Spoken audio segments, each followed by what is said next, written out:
నిఘా వర్గాల హెచ్చరికలు నిజమయ్యాయి. పచ్చని కాశ్మీరం మరోసారి రక్తసిక్తమైంది. మతోన్మాదంతో రెచ్చిపోయిన ఇస్లామిక్ ఉగ్రమూకలు హిందువులపై దాడులకు తెగబడ్డాయి. అనంతనాగ్ జిల్లా పహల్గాంలోని మినీ స్విట్జర్లాండ్గా పేరుగాంచిన బైస్రెన్ ప్రాంతం ఉగ్రదాడులతో ఉలిక్కిపడింది. పాకిస్తాన్ నుంచి జమ్మూ కాశ్మీర్లోకి సైనికుల దుస్తుల్లో చొరబడ్డ ముష్కరులు విచక్షణారహితంగా కాల్పులు జరిపి 28 మంది హిందువులను పొట్టన పెట్టుకున్నారు. ఈ అటాక్లో పదుల సంఖ్యలో పర్యాటకులు గాయపడ్డారు. ఇటీవల కాలంలో ఉగ్రమూకలు ఈ విధంగా రెచ్చిపోవడం ఇదే మొదటిసారి. ఉగ్రమూకలను మట్టుబెట్టేందుకు సైన్యం రంగంలోకి దిగింది. అణువణువు గాలిస్తోంది. ఉగ్రదాడి జరిగిన ప్రాంతంలో కేంద్ర హోంమంత్రి అమిత్ షా పర్యటించారు. మృతుల భౌతిక కాయాలకు నివాళులర్పించిన ఆయన మృతుల కుటుంబ సభ్యులను పరామర్శించారు. ప్రమాద ఘటన విషయం తెలియగానే సౌదీ పర్యటనను మధ్యలోనే రద్దు చేసుకున్న ప్రధాని మోదీ భారత్కు తిరిగి వచ్చారు.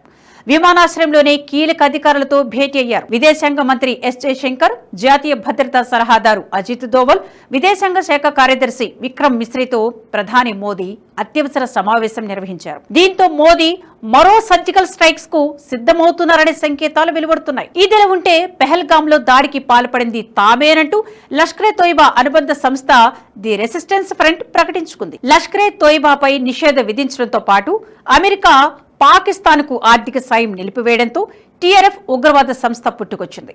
పాకిస్తాన్ ఐఎస్ఐ సహకారంతో లష్కరే తోయిబా ఉగ్రవాదులను టీఆర్ఎఫ్లో చేర్చుకొని దాడులకు పాల్పడుతున్నారు. సోషల్ మీడియా ద్వారా సైకలాజికల్ మైండ్ గేమ్ తో ముస్లిం యువకులను ప్రభావితం చేయడంలో టీఆర్ఎఫ్ దిట్ట. పోస్టులు, వీడియోలతో ముస్లిం యువకుల మనసులలో విషం నింపటం టీఆర్ఎఫ్ సభ్యులకు వెన్నతో పెట్టిన విద్య. అలా బ్రెయిన్ వాష్ అయిన యువతతో ఉగ్ర కార్యకలాపాలను సాగిస్తూ ఉగ్రదాడులకు స్కెచ్ వేయడం టీఆర్ఎఫ్ పని అంటూ భారత ప్రభుత్వం ఎప్పుడో గుర్తించింది. ఈ క్రమంలోనే 2023 జనవరిలో టీఆర్ఎఫ్ ను నిషేధించింది. జమ్మూ కాశ్మీర్ ప్రత్యేక ప్రతిపత్తి కల్పించిన ఆర్టికల్ 370 రద్దు తర్వాత టీఆర్ఎఫ్ ఉగ్రముఖ పుట్టుకొచ్చింది. ది రెసిస్టెన్స్ ఫ్రంట్ 6 ఏళ్లుగా ఉగ్రదాడులకు తెగబడుతోంది. టీఆర్ఎఫ్ వ్యవస్థాపకుడు షేక్ సజ్జాద్ గుల్ మొదట ఆన్లైన్ వేదికగా చెలరేగిపోయాడు. తర్వాత లష్కర్ ఉగ్రమూకల వద్ద శిక్షణ పొందిన సాజిద్ జాట్, సలీం రెహమాన్లను నియమించుకున్నాడు. ఈ సంస్థలో పదుల సంఖ్యలో ఉగ్రవాదులు ఉన్నట్లు కేంద్ర నిఘా వర్గాలు హెచ్చరించాయి. జమ్మూ కాశ్మీర్లో ప్రముఖ జర్నలిస్టు బుఖారీ ఆయన భద్రతా సిబ్బందిని హతమార్చడానికి 2018లో కుట్ర పన్నారు. అప్పటి నుంచి టీఆర్ఎఫ్ కార్యకలాపాలు వెలుగులోకి వచ్చాయి. టీఆర్ఎఫ్ ఉగ్రవాదులు హిందువులు, సిక్కులు, కశ్మీరీ పండిట్లను లక్ష్యంగా చేసుకుని దాడులకు పాల్పడుతున్నారు. 2020 ఏప్రిల్ 1న ఎల్ఓసి వెంట కుప్వారా జిల్లాలోని కేరన్ సెక్టార్లో 4 రోజుల పాటు భద్రతా దళాలతో టీఆర్ఎఫ్ కాల్పులకు తెగబడింది. 2020 అక్టోబర్ 30 దక్షిణ కశ్మీర్ కుల్గాంలో 3 బీజేపీ కార్యకర్తలను టీఆర్ఎఫ్ ఉగ్రవాదులు హతమార్చారు. 2020 నవంబర్ 26న శ్రీనగర్ సమీపంలోని లాయేపోరా ప్రాంతంలో రాష్ట్రీయ రైఫిల్స్ పై దాడికి తెగబడ్డారు. 2 సైనికులను కాల్చి చంపారు. 2023 ఫిబ్రవరి 26న పుల్వామాలో సంజయ్ శర్మ అనే కశ్మీరీ పండిట్ను ఉగ్రమూకులు కాల్చి చంపాయి. 2024 అక్టోబర్ 20న గండేర్బల్లోని సోన్మార్గ్ లో ఒక డాక్టర్, వలస కార్మికుడిని ఉగ్రవాదులు చంపేశారు. తాజాగా పహల్గాంలో టీఆర్ఎఫ్ ముష్కరులు రెచ్చిపోయారు. 28 మంది అమాయక హిందూ టూరిస్టులను పొట్టన పెట్టుకున్నారు. పెహల్గాం దాడి వెనుక భౌతికంగా టీఆర్ఎఫ్ హస్తం ఉన్నప్పటికీ ఈ ఘాతకానికి మార్గనిర్దేశనం చేసింది హమాస్ అన్న అనుమానాలు భయాందోళనకు గురి చేస్తున్నాయి. హమాస్ ఎంతటి కరడుగట్టిన ఉగ్రవాద సంస్థో ప్రత్యేకంగా చెప్పాల్సిన పని లేదు. ఇప్పుడు కాశ్మీర్లోనూ ఆ ఉగ్రవాద సంస్థ ఆనవాళ్లు భారత భద్రతకు పెను సవాళ్లు విసురుతున్నాయి. పెహల్గాం దాడి వెనుక హమాస్ హస్తం ఉందన్న అనుమానాలకు ఇటీవల జరిగిన కొన్ని పరిణామాలు ఆధారాలుగా నిలుస్తున్నాయి. అవేంటి ఇప్పుడు చూద్దాం. పెహల్గాం దాడికి సరిగ్గా వారం రోజుల ముందు హమాస్ టాప్ లీడర్లు పాక్ ఆక్రమిత కాశ్మీర్లో ప్రత్యక్షమయ్యారు. లష్కరే తోయిబా, జైషే మహమ్మద్ ఉగ్రవాద సంస్థల నాయకులతో సమావేశమయ్యారు. 3 ఉగ్రవాద సంస్థల కలయిక ఖచ్చితంగా అశుభశకునమే. ఇప్పుడు జరిగింది కూడా అదే.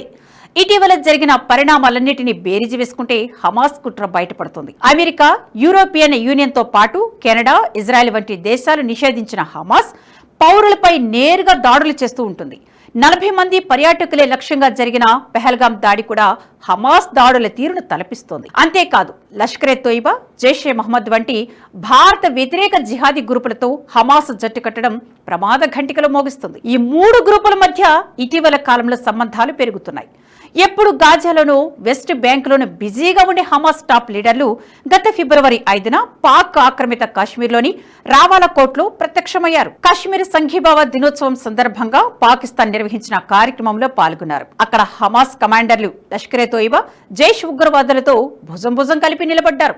ఇంకా అత్యంత ఆశ్చర్యకరమైన విషయం ఏంటంటే జైషే మహమ్మద్ కార్యకర్తలు హమాస్ నాయకులకు పటిష్టమైన భద్రత కల్పించారు. ఇరాన్లోని హమాస్ ప్రతినిధి డాక్టర్ ఖలీద్ అల్ ఖడోమికి పాకిస్తాన్ జిహాదీ గ్రూపులు, రాజకీయ నాయకులు విఐపీ ట్రీట్మెంట్ ఇచ్చారు. లష్కరే, జైషే ఉగ్రవాద సంస్థలతో భేటీ సందర్భంగా హమాస్ పాలస్తీనా అంశాన్ని తెరపైకి తీసుకొచ్చింది. సైద్ధాంతిక పరంగా హమాస్, లష్కరే, జైషే సంస్థల లక్ష్యం ఒకటే, ముస్లిమేతరుల అంతమే వారి టార్గెట్. హమాస్ కూడా భారత్ పట్ల తన ద్వేషాన్ని ఎప్పుడూ దాచుకోలేదు. పాకిస్తాన్ మూకలతో గొంతు కలిపి ఎన్నోసార్లు భారత్ కు వ్యతిరేకంగా వ్యాఖ్యలు చేసింది. గాజాపై ఇజ్రాయెల్ దాడులు చేస్తున్న సమయంలో హమాస్ కొత్త మిత్రులు, కొత్త స్థావరాలు, సరికొత్త కార్యాచరణ తీవ్రంగా ప్రయత్నించింది. ఇంకేముంది, ఉగ్రవాద గ్రూపులకు ఆశ్రయం కల్పించడం, స్పాన్సర్ చేయడంలో అపారమైన అనుభవం ఉన్న పాకిస్తాన్ హమాస్ కు కొత్త స్థావరంగా మారింది. వీరి ఉగ్రవాద మైత్రికి పీఓజేకే వేదికైంది. ఫిబ్రవరి 5న జరిగిన లష్కరే హమాస్ భేటీ కేవలం ఇటీవల కాలంలో జరిగిన అతిపెద్ద ఉగ్రవాద కూటమిగా అభివర్ణించొచ్చు. నిజానికి పీఓజేకేలో హమాస్ ఉనికి కేవలం కశ్మీర్కు మాత్రమే కాదని మొత్తం భారత ఉపఖండానికే ప్రమాదకరమని రక్షణ రంగ నిపుణులు హెచ్చరిస్తూ ఉన్నారు. ముఖ్యంగా లష్కరే తోయిబా, జైషే మహమ్మద్ వంటి ఉగ్రవాద సంస్థలతో హమాస్ మైత్రి వల్ల గాజా నుంచి కాశ్మీర్కు ఉగ్రవాద వ్యూహాలు ఎగుమతి అవుతాయని కూడా ప్రమాద సంకేతాలిచ్చారు. రక్షణ రంగ నిపుణులు హెచ్చరించినట్లే హమాస్ ప్రోద్బలంతోనే లష్కరే తోయిబా అనుబంధ సంస్థ టీఆర్ఎఫ్ పహల్గామ్లో దాడులకు పాల్పడినట్లు తెలుస్తోంది. కేవలం ముస్లిమేతరులను గుర్తించి చంపడమేనే సంప్రదాయం ఇజ్రాయెల్లో అక్టోబర్ 7 సైద్ధాంతిక నమూనాకు సరిగ్గా సరిపోతుంది. పౌరులను లక్ష్యంగా చేసుకోవడం, మతాన్ని విభజన రేఖగా ఉపయోగించడం,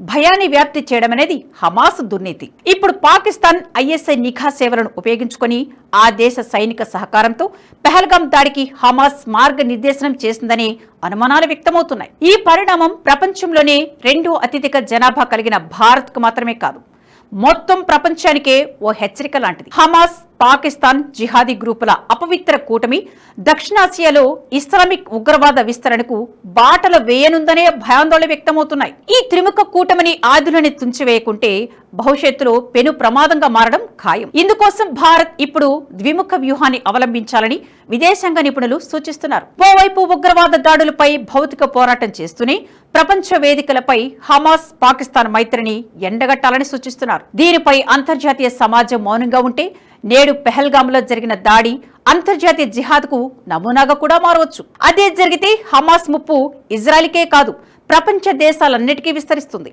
ఇజ్రాయెల్ తర్వాత హమాస్ ఇప్పుడు కాశ్మీర్ను తన తదుపరి యుద్ధభూమిగా ఎంచుకున్నట్లు పహల్గామ్ ఘటన రుజువు చేస్తుంది.